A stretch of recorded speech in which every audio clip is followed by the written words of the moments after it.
didn't decide to make a band at all. At all. And we did a lot of creative activities together just for our own enjoyment.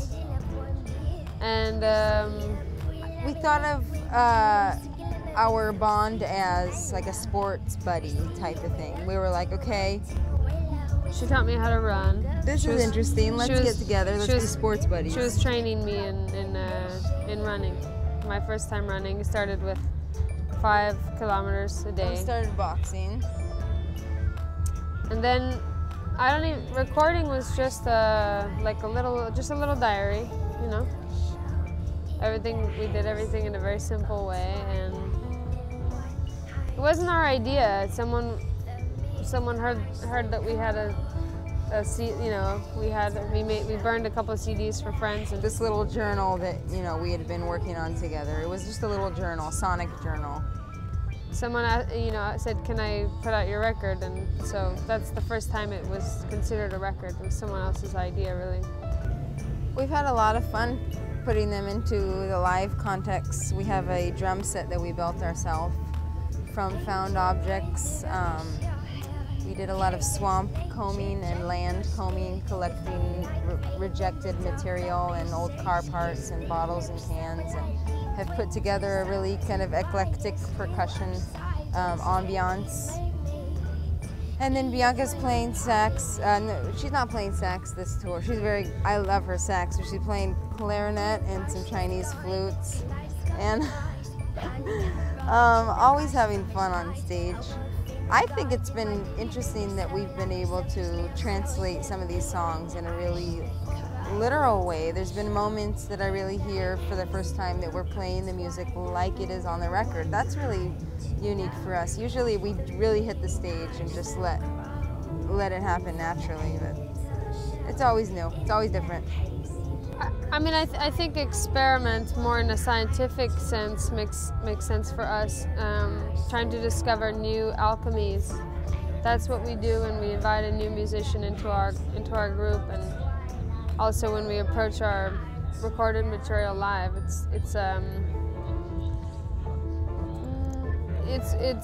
lot of testing things and finding new chemicals and creating new intoxicants from unlikely combinations, and then seeking beauty in all of that.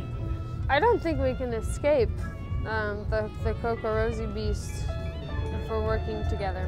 So that aspect, maintaining that identity, that's not a struggle for us. No, and it's something that we don't keep close to our consciousness.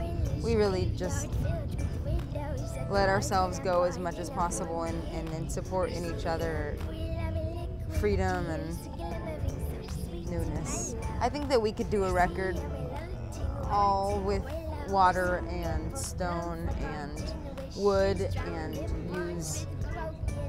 use sounds from nature as percussion and even find tone and sing with that and still not be able to get far from what we are. Maybe it's because the sister bond that we have and what that brings, but I think we can't get rid of it.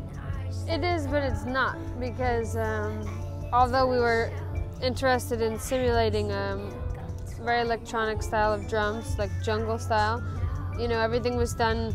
It was done by a real drummer, by hand. So this is one of those spontaneous moments that we were talking about, where we met an artist. There was a legendary rock drummer in a nearby studio that we heard, and we just invited him over. So this is him on the drum set, going crazy. But we really don't like rock drumming so much. So what was interesting for us was to ask him to simulate something that's actually really quite electronic. We're just here. We're not really that caught up in projects at the moment. We're really absorbed in life and living as vagabonds. Living on the road. That's been our way. I mean, I always have my little journals and things I'm always writing, and we could tell you about our film, or we could tell you about our theater thing, or our pictures, or our opera, but everything is it's very much the same, and we do a little bit of everything every day, you know.